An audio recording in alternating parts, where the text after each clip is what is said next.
If you could put one social justice message on your jersey, what would that be and why? We could just put one message, honestly, just be equality and unity. I feel like at the time right now, we're living in a society where there's a lot of division. And division is never good for anything. It doesn't matter what it is, whatever the objective is. You need to come together collectively and move towards that direction to achieve whatever it is you guys would like to achieve. So I feel like having that message and having our fan base embody it, accept it, and try to continue to promote it would be important. Let's go to Mark Woganich.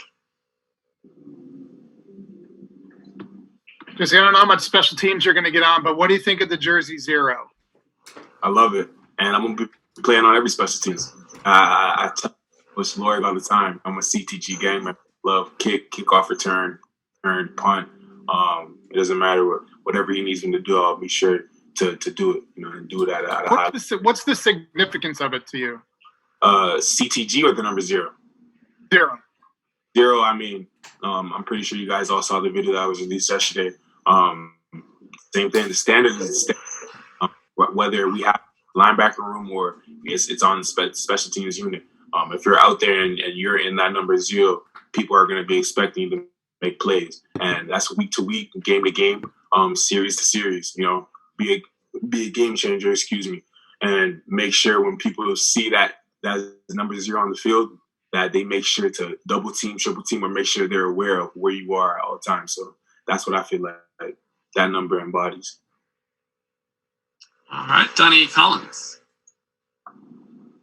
Jesse, how much progress have Brandon Smith and Lance Dixon made over the last year? And from a depth perspective, what kind of condition do you think that the linebacking core is now compared to other years that you've been here? Those two young guys, they've made tremendous progress. I'd say more so Lance has made tremendous progress more so off the field than he has on the field. He's finally a guy who I could sit down and say, I could depend on him. It wasn't always like that, but he's made those positive strides in the right direction. As far as depth, I feel as if this year's group, we have depth. We have guys who can play the position, who could fill multiple roles. They're not just one dimensional. As for myself, I've been able to play snaps at the will position. We have guys like Brandon Smith who could do the same thing. They're interchangeable. That's the biggest thing, and that's what I try to tell these guys from the time they came in as freshmen. Being interchangeable, being a Swiss knife, or quote unquote, what I like to say, because if you're one dimensional, it's going to be hard because injuries are prone to happen during the season. So if you're able to jump to another position to allow another player to maximize his opportunities to display his skill set, it's only going to make us better. So. All right, let's go to Josh Meyer. Jesse, you said earlier that it only matters how you're remembered. So, that just kind of begs to follow. How would you like to be remembered? Among the greats, speaking with LeVar Arrington, that's someone who I consider my uncle. We talk day in and day out, and when I was spending some time training in LA with him, we would talk vigorously about this every single day. How are you going to be remembered? How are you going to be remembered? So it's been ingrained in my head. So whenever I step on the practice field and I work how I work, I'm diligent with my work and my work ethic. That's the only thing that's going on in my mind. How are you going to be remembered? It doesn't matter if it's from our individual periods to our competition periods to our team periods. It's the same mindset, and it keeps me hungry. So yeah, I keep that little chip on my shoulder. All right. If we have any other questions, please raise your hand. We'll go to you. Herb. Jesse, I wonder if you could take us back to that decision that you made years ago to come down from Canada to the United States and play American high school football. And what was the dream for you? And what was the most difficult part of making that transition from Canadian to American football? So my dream initially was to attend school abroad and pursue my dreams of playing collegiate football at the highest level. So at the time, I didn't know how I was going to do it. I didn't know what it was going to entail. but I also didn't know how I'd find a way to, financially support my decision, because at the time, I'm the youngest of 7. My mother, she's been able to, take care of all of us, playing both roles, So it was a lot that had to go into that decision. But the one thing about me, a lot of people could say, is I'm hard headed. When I want something, I'm gonna find a way to make it happen. So, I was blessed to have people in my corner who supported me. I'm a firm believer that it takes a village, and it really, in my situation, it took a village to support me and come to my aid to allow me to be where I am now. So it's been working out. It's been working out pretty well so far. Everything I said has come into fruition. The story's still being written. So every day is a blessing. Just adding to the book. All right, let's go to Ryan Snyder. Jesse, to kind of build off of what Matt just asked you there, can you talk about your time at Mercyhurst, just what it did for you as a player, what that transition was like from Canadian to American football, and then just kind of the exposure it gave you and going through the recruiting process?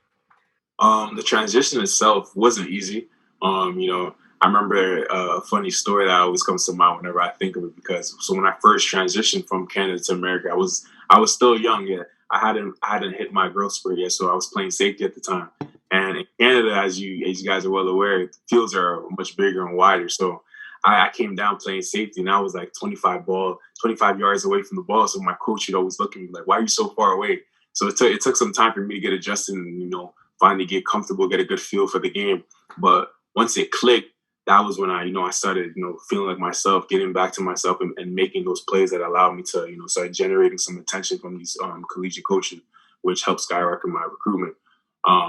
As far as the exposure and what it's done for not only me, but, the whole Canadian scene, I feel like it's been big, because, now it's like, it's normal, coaches are comfortable finding these kids from Canada going across the border, and, they're adding more weapons to their roster, because these Canadian kids can play ball, and they can play ball at a high level. It's just, as far as exposure and the opportunity to get in contact with these coaches, they're limited. Social media has changed the game drastically, but still, I feel like there's strides to be taken for Canadian athletes to take the next step, for them to be respected and have an equal playing field. All right, let's go to Joe Giuliano. Good morning, Jesse. I wondered if you had been in touch with Micah Parsons since he opted out, and when's the last time you talked? Did you think there was a chance he might come back? Me and Micah talk every day. Yeah, nothing's changed. He's a couple kilometers away, but he's nothing but a finger tap away. As far as his decision, I was actually unsure what he was going to do. We talked about it, and he let me know, and he finally decided that he wasn't going to come back. And it's nothing but love for him. He's going to continue to keep working out there and prepare for him to dominate the combine. That's the only thing that he has on his mind right now. He has a clear head, and I'm excited to see what he's going to do. Josh, Mike. Hey, Jesse, what is the mindset of this linebacking core? I mean, you guys lost 3 starters, which would be difficult for any position group to overcome. So, how do you make sure there's no drop off from 2019? Similar to that time when we played Maryland this past year. When you have the opportunity for your number to be called, you step up. There's no drop off. And the only thing I tell my guys day in and day out when we work, who's next? Who's next? Simple as that. We're gonna come ready to play. There's no question. There's no question about that. Now the next question is who's going to be next. Simple like that. There's going to be a lot of guys who are going to be able to step up and earn their names, and have the opportunity. To make their name a household one. And I'm excited to see who it's going to be. All right. If you'd like to ask a question, just raise your hand. I see you there, Pat. 1 second.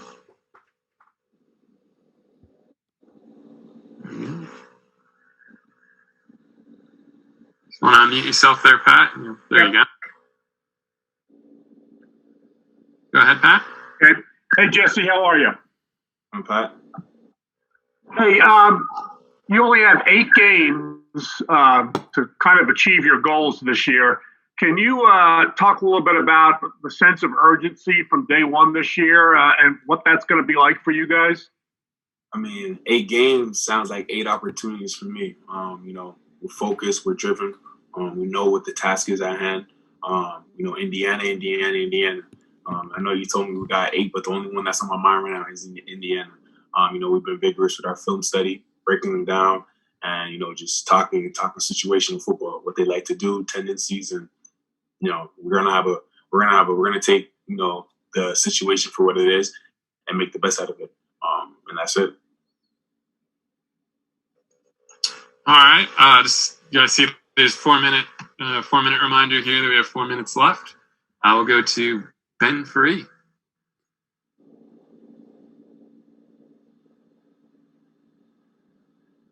There we go. Hey Jesse, how are you doing? Good, yourself? Pretty good. Just curious. I mean, there's obviously gonna be no fans for all the games this year. So just you guys as a defense, how are you kind of hoping to keep that energy up and just kind of overcome a sense of weirdness there? I mean, week to week, we come with our own juice. So, I mean, if there's no...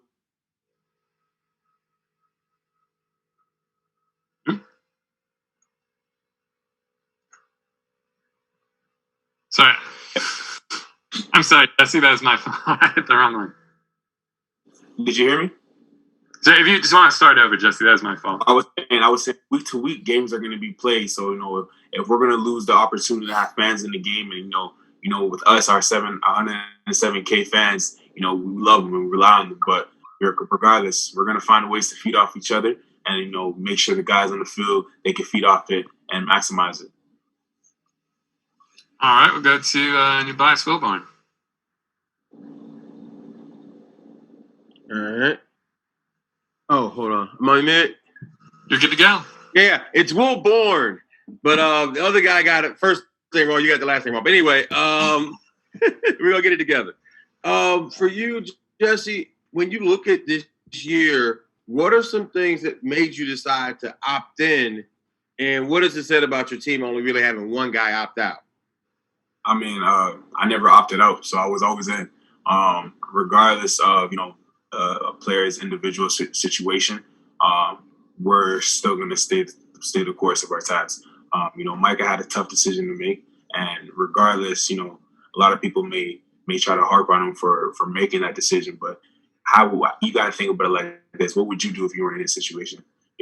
So he has other reasons why he made his decision, and that's perfectly fine. We still love him for it, and we're going to support him for it. But as for everybody else who's still in our locker room, who's still coming into work day in and day out, we're just focused on Indiana.